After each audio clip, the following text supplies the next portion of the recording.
July 4 తారీఖున గురువారం నాడు మన భారత జట్టు భారత గడ్డపై అడుగుపెట్టి రోడ్ షోని నిర్వహించింది. అయితే ఆ రోడ్ షో అనేది నా భూతో నా భవిష్యత్తే. ఎందుకనంటే గతంలో ఎప్పుడూ జరగలేదు. ఇక ముందు జరుగుతుంది అన్న ఒక ఇది లేదు. ఎందుకంటే అంత ఆశ్చర్యకరంగా, అంత గొప్పగా జరిగింది. దాదాపుగా 10, 15 కిలోమీటర్ల మేర జనసందోహం ఉంది అంటే అది ఎంత గొప్ప విజయమో మనందరికీ తెలిసిందే. కొన్ని వేలాది మంది ప్రజలు వేచి చూశారు.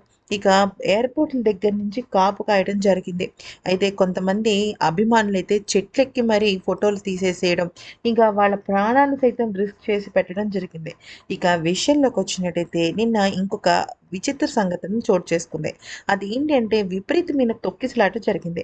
ఆ తొక్కిసలాటలో ఒక అమ్మాయికి విపరీతంగా చెమటలు పట్టేసి ఊపిరాడనంత పనయిపోయింది.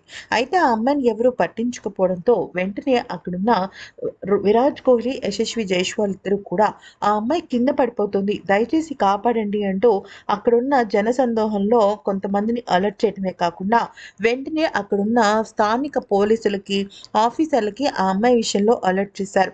వెంటనే అక్కడున్న వాళ్ళు ఆ అమ్మాయిని తక్షణమే ఆసుపత్రికి తీసుకెళ్లారు. ఎందుకనంటే ఆ అమ్మాయి ఆ తొక్కిసలాటలో భరించలేక కింద పడిపోయి స్పృహ కోల్పోయేంత పని అయిపోయిందనమాట. ఈ వీడియో గనుక నచ్చితే లైక్ చేసి సబ్స్క్రైబ్ చేసుకోండి.